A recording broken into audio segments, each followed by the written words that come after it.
CJPയുടെ പ്രതിഷേധം നമുക്കറിയാം. അതായത് നീറ്റ് പരീക്ഷാ ക്രമക്കേടിനെ തുടർന്ന്.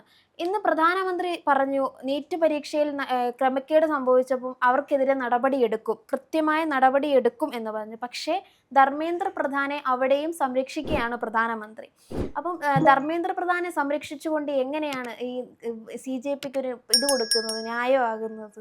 CJP സമരം തുടങ്ങിയത് തന്നെ കേന്ദ്ര വിദ്യാഭ്യാസ മന്ത്രി ധർമ്മേന്ദ്ര പ്രധാൻ രാജിവെക്കണം, അല്ലെങ്കിൽ ആ ഒരു മന്ത്രിസ്ഥാനത്ത് നിന്ന് ഈ ധർമ്മേന്ദ്ര പ്രധാനെ പുറത്താക്കണമെന്നുള്ള ആവശ്യമാണ്. ആ ഒരു ആവശ്യം സാധിക്കാതെ എങ്ങനെയാണ് പ്രധാനമന്ത്രി ഇവരുടെ ആവശ്യങ്ങളെല്ലാം അംഗീകരിച്ചു, അല്ലെങ്കിൽ ഇവർക്ക് നീതി ലഭിക്കും, ഈ ചോദ്യപേപ്പർ ചോദ്യപേപ്പർ ലീക്കായ ആ ഒരു വിവാദത്തിൽ ഉത്തമ നടപടിയെടുക്കും, അല്ലെങ്കിൽ അതിന് പരിഹാരം ഉണ്ടാകുമെന്ന് അഭിസംബോധന ചെയ്യുന്നത്. ഈ ചോദ്യപേപ്പർ ലീക്കായതിനെ തുടർന്ന് 22 ദിവസങ്ങളോളമായി CJPയുടെ സമരം ജന്തർ മന്ദറിൽ നടക്കുന്നു. അതിനു മുമ്പ് നിരവധി സംസ്ഥാനങ്ങളിൽ പല ഇടങ്ങളിലായി പല സമയങ്ങളിൽ, രാത്രിയും പകലും എന്നറിയാതെ സമരം നടത്തിയിട്ടുണ്ട് CJP വക്താക്കൾ.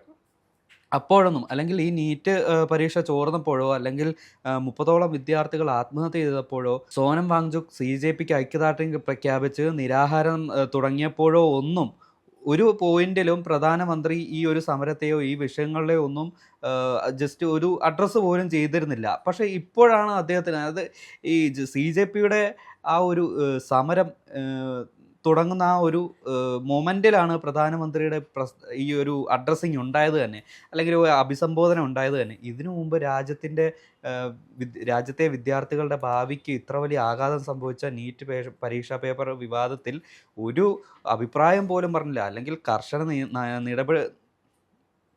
ഇതുപോലൊരു വലിയ സ്കാമിൽ കർശന നടപടി എടുക്കേണ്ട PM ഒരു വിരൽ പോലും അനക്കാതെ മറ്റു രാജ്യങ്ങളിലേക്കുള്ള ടൂറുകളിൽ, അല്ലെങ്കിൽ മറ്റു രാജ്യങ്ങളിലെ ഭരണാധികാരികളുമായിട്ടുള്ള ഒരു ടീ കോഫി ടോക്കിലായിരുന്നു, അല്ലെങ്കിൽ ആ ഒരു തിരക്കിലായിരുന്നു അദ്ദേഹം ഒരു കാരണവശാൽ ഈ വിദ്യാർത്ഥികൾക്ക് വേണ്ടി എന്ത് ചോദിച്ചു എന്ന് ചോദിച്ചാൽ ഒന്നും ചെയ്തിട്ടില്ല എന്ന് തന്നെയാണ് പറയാവുന്ന ഉത്തരം. ഈ CJPയുടെ സമരം അങ്ങ് മൂർധന്യാവസ്ഥയിൽ എത്തിയപ്പോഴാണ് മോദിക്കായാലും, അല്ലെങ്കിൽ കേന്ദ്രമന്ത്രിമാരായ കിരൺ റിജിജുവിനും ഇതുപോലെ ഒരു പ്രസ്താവന നടത്താൻ, അല്ലെങ്കിൽ അതിനെക്കുറിച്ചൊന്ന് സംസാരിക്കാൻ പോലും സമയം കിട്ടിയത്. അല്ലെങ്കിൽ അതിന് ഇനി സംസാരിച്ചില്ലെങ്കിൽ എന്നാണ് സംസാരിക്കുക എന്ന് തോന്നിയിട്ടുണ്ടാവാം ഒരുപക്ഷെ. അല്ലെങ്കിൽ തന്നെ നോക്കണം, ഇതിനു മുമ്പ് പല സമരങ്ങൾ നമ്മുടെ ഇന്ത്യയിൽ നടന്നിട്ടുണ്ട് പല വിഷയങ്ങളിലായിട്ട്. ഇപ്പോൾ കർഷക സമരം നമുക്കറിയാം, അല്ലെങ്കിൽ മണിപ്പൂരിലെ കലാപത്തിൻ്റെ വിഷയം നമുക്കറിയാം, അല്ലെങ്കിൽ CAA പ്രൊട്ടസ്റ്റ് നമുക്കറിയാം. കൂടാതെ ഇതുപോലെ നിരവധി ജനപിന്തുണയുള്ള ഒരുപാട് സമരങ്ങൾ നമ്മുടെ ഇന്ത്യയിൽ അങ്ങോളം ഇങ്ങോളം നടന്നിട്ടുണ്ട്. ഇതിലൊന്നും കറക്റ്റ് സമയത്ത് പ്രതികരിക്കാതെ ഏറ്റവും അവസാനമാണ് ഈ ഇന്ത്യയുടെ പ്രധാനമന്ത്രി, അല്ലെങ്കിൽ ഇന്ത്യയെ ഏറ്റവും കൂടുതൽ മുന്നിൽ നിന്ന് നയിക്കുന്ന ഈ പ്രധാനമന്ത്രി, അല്ലെങ്കിൽ ഇതിനെക്കുറിച്ചൊന്ന് പ്രതികരിക്കുന്നത് തന്നെ. അപ്പോൾ അതിൽ നിന്ന് മനസ്സിലാക്കില്ലേ ഏറ്റവും കഴിവുകെട്ട പ്രധാനമന്ത്രിയാണ് നമ്മുടെ ഇന്ത്യ രാജ്യത്ത് എന്നുള്ളത്. പക്ഷേ സോനം വാങ്ചുക്കിൻ്റെ ഏറ്റവും പ്രധാന ആവശ്യം കേന്ദ്ര വിദ്യാഭ്യാസ മന്ത്രി പുറത്താക്കണം എന്നാണെന്ന് പറയുന്നത്. അതിനുമൊപ്പം ആത്മഹത്യ ചെയ്ത ആ ഒരു കുട്ടികൾക്ക് പ്രോപ്പറായിട്ടുള്ള നഷ്ടപരിഹാരം നൽകണം. കൂടാതെ ഇതുമായിട്ട് ബന്ധപ്പെട്ട ഈ കേസുമായിട്ട് ബന്ധപ്പെട്ട ഒരാളും NDA ആയാലും, അല്ലെങ്കിൽ അതുപോലുള്ള ഈ ഔദ്യോഗിക പദവിയിലുള്ള ആരെയായാലും ഇനി ആ ഒരു പദവിയിൽ ഉണ്ടാവരുത് എന്ന ഒരുപാട് നിബന്ധനകളുമായിട്ടാണ് CJPയും അല്ലെങ്കിൽ സോനം വാങ്ചുക്കും ആ ഒരു സമരം നടത്തിയിരുന്നത്. സോനം വാങ്ചുക്കിൻ്റെ ആ ഒരു അഭാവത്തിൽ CJP സ്ഥാപകനായ അഭിജിത്ത് തിക്കയാണ് സമരം ഏറ്റെടുത്ത് മുന്നോട്ട് നയിക്കുന്നത്. അദ്ദേഹത്തിന് രൂക്ഷമായിട്ടുള്ള പ്രതികരണവും, അല്ലെങ്കിൽ മർദ്ദനവും അവഹേളനവുമാണ് ലഭിച്ചുകൊണ്ടിരിക്കുന്നത്. ഈ ഒരു CJPയുടെ പ്രൊട്ടസ്റ്റിനെ എതിർത്തുകൊണ്ട് മാത്രം നമ്മുടെ കേരളത്തിലും ഇന്ത്യയിലും ഒട്ടാകെ BJP അനുഭാവമുള്ള കുറേ ചാനലുകൾ അവർക്കെതിരെ ഹെയ്റ്റ് പ്രൊപ്പഗണ്ട വാർത്തകൾ അടിച്ചിറക്കുന്നുണ്ട്. ഇപ്പോൾ കഴിഞ്ഞ ദിവസം ഞാൻ കണ്ട ഒരു ചെറിയൊരു ക്ലിക്ക് ബൈറ്റ് വാർത്തയാണ്. പാറ്റകളെ ഹിറ്റടിച്ച് ഓടിപ്പിച്ച് ഡൽഹി പോലീസ്.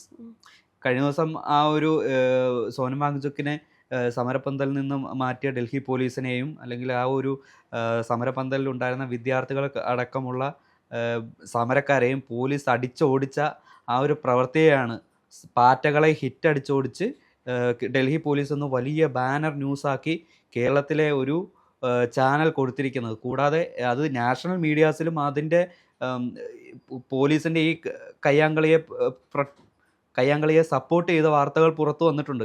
ഇതിൽ നിന്നെല്ലാം മനസ്സിലാക്കുന്ന ഒരു വ്യക്തമായിട്ടുള്ള ഒരു പ്രൊപ്പഗണ്ട CJP സമരത്തിന് എതിർക്കാൻ വേണ്ടി മാത്രം ഒരുമ്പെട്ട് ഇറങ്ങിയിട്ടുണ്ടെന്നുള്ളതാണ്. എന്തായാലും BJP പ്രവർത്തകർ മാത്രമേ CJP എന്നുള്ളൊരു ഇതിനെ പ്രൊട്ടസ്റ്റിനെ എതിർക്കാൻ നിൽക്കുകയുള്ളൂ. നമ്മുടെ കേരളത്തിൽ നിന്ന് തന്നെ ഒരുപാട് പേര് ഇതിനെ സപ്പോർട്ട് ചെയ്യുന്നു എന്നുണ്ട്. ഒരു പ്രൊട്ടസ്റ്റിലും ഇല്ലാത്തൊരു ജനപിന്തുണയുണ്ട് CJP എന്ന പാർട്ടിക്കും ആ ഒരു ഇതിന്. കാരണം നമുക്കറിയാം ഒരുപാട് പേര് കഷ്ടപ്പെട്ടാണ് നീറ്റ് എക്സാം എഴുതുന്നത്. അതിനെതിരെ ഇത് വന്നു. പ്രധാനമന്ത്രി എന്നൊരു പദത്തിലിരിക്കാൻ ഒരു അർഹത ഇല്ല എന്ന് പിന്നെയും തെളിയിച്ചിരിക്കുകയാണ് നരേന്ദ്രമോദി എന്ന് പറയുന്നത്.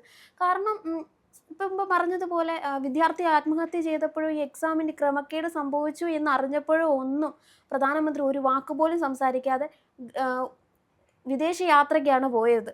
അപ്പോൾ ഒരു പ്രധാനമന്ത്രി എന്നൊരു പദത്തിലിരിക്കുമ്പോൾ അദ്ദേഹത്തിന് എന്തൊക്കെ ചെയ്യണം എന്നാണ് തോന്നുന്നത് ആദ്യം പഠിപ്പിച്ചു കൊടുക്കേണ്ടത്. അതിനുശേഷം ഇരുത്തണമായിരുന്നു.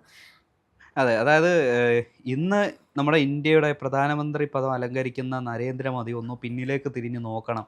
ഈ പ്രധാനമന്ത്രി സ്ഥാനം വഹിച്ചിരുന്ന ആ ഒരു നേതാക്കളുടെ ഓറ എന്താണെന്നുള്ളത്. ഇന്ദിരാഗാന്ധി, മൻമോഹൻ സിംഗ്, അതുപോലുള്ള നമ്മുടെ രാജീവ് ഗാന്ധി പോലെയുള്ള ഒരുപാട് പ്രധാനമന്ത്രികൾ ഉണ്ടായിരുന്ന നാടാണ് നമ്മുടേത്. അതിൻ്റെ ആ ഒരു പാരമ്പര്യമാണ് ഇപ്പോൾ മോദിയായിട്ട് ശരിക്കും പറഞ്ഞാൽ പ്രധാനമന്ത്രി എന്നുള്ള ഒരു സ്ഥാനത്തെ ഒരു കോമാളിയാക്കി കളയുകയാണ് ഈ നരേന്ദ്രമോദി എന്ന രാഷ്ട്രീയ വ്യക്തിത്വം തന്നെ.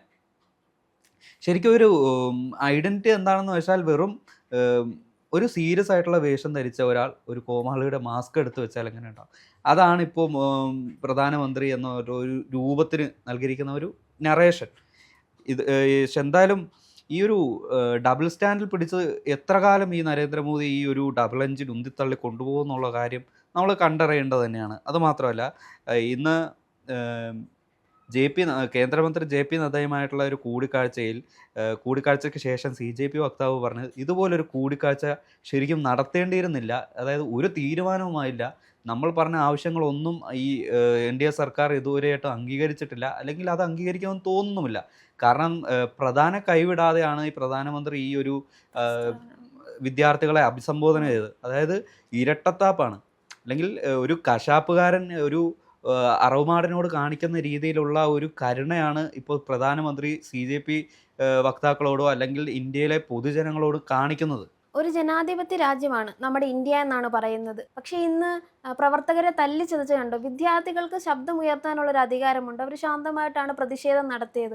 അവർ ഒറ്റ കാര്യമേ ഉന്നയിച്ചിട്ടുള്ളൂ. കാരണം നീറ്റ് പരീക്ഷാ ക്രമക്കേട് പോലുള്ള ഉയർന്ന എക്സാമിൽ ഇത്തരം കൊണ്ടു നടക്കുന്ന ഒരു കേന്ദ്ര വിദ്യാഭ്യാസ മന്ത്രിയെ വേണ്ട, മാറ്റണം എന്നൊരു ആവശ്യം ഉന്നയിച്ചതിൻ്റെ പേരിലാണ് ഇന്ന് ആ തെരുവിൽ അവർക്ക് അത്രയേറെ അടിയും ഇടിയും ഒക്കെ കൊള്ളേണ്ടി വന്നത്.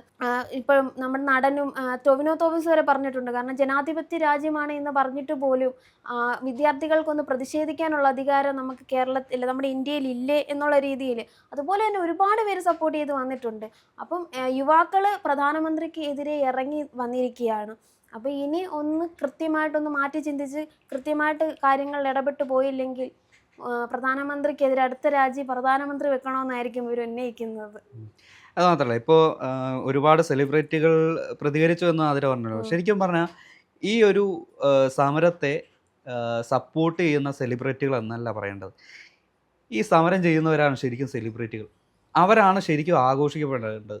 ഈ ഒരു സമരത്തിൽ വേണ്ടി ആ ഒരു സമരപ്പന്തലിലിരിക്കുന്ന ഓരോ വ്യക്തികളും അല്ലെങ്കിൽ ഓരോ വിദ്യാർത്ഥികളും ഓരോ പൗരനും, ഇന്ത്യൻ പൗരനും സെലിബ്രിറ്റികളാണ്. അതുപോലെ അവർ ആഘോഷിക്കപ്പെടണം, അല്ലെങ്കിൽ അവർ അത്രയും വാഴ്ത്തപ്പെടണം. അല്ലാതെ ഈ ഒരു ഇത്ര കിലോമീറ്റർ ദൂരത്തിനപ്പുറം അല്ലെങ്കിൽ ചാനൽ കണ്ട് മാറ്റി അവസാനം അവരങ്ങനെ ചെയ്തത് ശരിയല്ല, അവരെ തല്ലുക ശരിയായില്ല, അല്ലെങ്കിൽ അവർ പറയുന്നതിൽ കാര്യമുണ്ട്, ഇങ്ങനെ പറയുന്ന സെലിബ്രിറ്റിയല്ല നമ്മൾ ആഘോഷിക്കേണ്ടത്. ഈ ജനകീയ സമരത്തെ എതിർക്കുന്ന ഒരു കൂട്ടം ശക്തിയുണ്ടല്ലോ, ആ ശക്തികളോടെല്ലാം എതിർത്ത് ഈ സമരത്തെ ഇത്രത്തോളം ജനകീയമാക്കിയ ഒരുപാട് പേരുണ്ട്. അവരാണ് ശരിക്കും സെലിബ്രിറ്റികൾ. അവരെയാണ് ശരിക്കും അഭിസംബോധന ചെയ്യേണ്ടത്. അല്ലാതെ ഈ സമരത്തെ സപ്പോർട്ട് ചെയ്തു എന്ന് പറഞ്ഞിട്ട് ടൊവിനോ തോമസ് പോസ്റ്റ് ഇടുന്നു, അല്ലെങ്കിൽ അവർ പോസ്റ്റ് ഇടുന്നു, ഇവർ പോസ്റ്റ് ഇടുന്നു, അതൊന്നുമല്ല ശരിക്കും വാഴ്ത്തപ്പെടേണ്ടത്. ഇപ്പോൾ അവിടെ ആ ജന്തർ മന്ദറിൽ എല്ലാം സഹിച്ച് ഇനിയുള്ള ഭാവിക്ക് വേണ്ടി സമരം ചെയ്യുന്ന CJPയിലെ ഓരോ അംഗങ്ങളും അല്ലെങ്കിൽ ഓരോ സാധാരണക്കാരുമാണ് ശരിക്കുള്ള ഹീറോകൾ.